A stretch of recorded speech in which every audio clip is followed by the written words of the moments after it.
নমস্কার। আজ জানতে চলেছি চড়ক সম্পর্কে। চড়ক বাংলার অন্যতম লোক উৎসব, যা প্রতি বছর চৈত্র সংক্রান্তিতে পালিত হয়। সাধারণত শিবের সন্তুষ্টির জন্য এই পূজা করা হলেও ভেবে দেখেছেন কি, কেন এই পূজায় শিবকে সন্তুষ্টির পিছনে রয়েছে দৈহিক যন্ত্রণার নানা বিচিত্র পূজার রীতি। কোথাও দেখা যায় সন্ন্যাসীরা দেহের নানা অঙ্গে লোহার শলাকা ফুঁড়ে, আবার কোথাও পিঠে লোহার বড়শি ফুঁড়ে চড়ক গাছ থেকে ঝুলে ঘোরার রীতি রয়েছে। সেই সঙ্গে রয়েছে কাঁটার উপর দিয়ে হাঁটা বা জ্বলন্ত আগুনে ঝাঁপ দেওয়ার রীতি। কিন্তু কেন?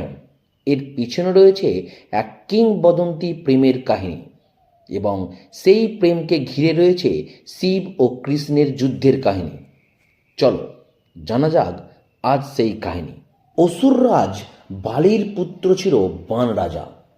তার শিব ভক্তিতে তিনি হাজার হাত তথা শিবের পুত্রত্ব লাভ করেছিলেন। তার কন্যা উষা স্বপ্নে কৃষ্ণের নাতি অনিরুদ্ধ অর্থাৎ প্রদ্যুম্নুর ছেলে অনিরুদ্ধকে দেখে তার প্রেমে পড়ে যায়। উষার এই প্রেম কাহিনীকে বাস্তবে সাহায্য করে তার অলৌকিক শক্তিধর বান্ধবী চিত্রলেখা। একদিন অনিরুদ্ধ উষার সাথে দেখা করতে এসে হরিবংশীয় রাজা বাণের হাতে ধরা পড়ে যায়।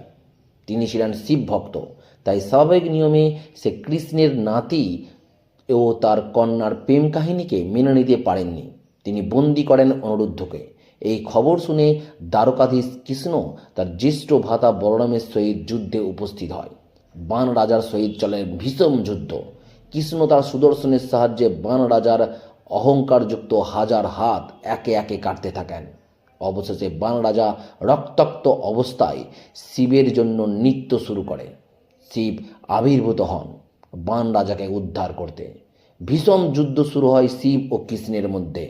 বিশ্ব ব্রহ্মাণ্ড কেঁপে ওঠে এই দুই মহান শক্তির অসমাপ্ত যুদ্ধে। এই দুই মহান শক্তি তাদের যুদ্ধের বিনাশ বুঝতে পেরে অবশেষে শিব তার ভক্ত বাণের জন্য তার আরাধ্য কৃষ্ণের কাছে জীবন ভিক্ষা চান। কৃষ্ণ তার আরাধ্যের প্রার্থনা সম্মানপূর্বক গ্রহণ করে বান রাজাকে জীবন ভিক্ষা দেন, এবং বান রাজা অনিরুদ্ধ ও উষার প্রেম কাহিনী মেনে নিয়ে তাদের বিবাহ দেন। এই কাহিনী ঘটেছিল চৈত্র সংক্রান্তির দিনে। তাই যদি কোনো শিব ভক্ত বাণের মতো রক্তাক্ত দেহে ভক্তি নিয়ে সত্য পরায়ণ হয়ে সরলতার সাথে শিবের সামনে নৃত্য পরিবেশন করে, তবে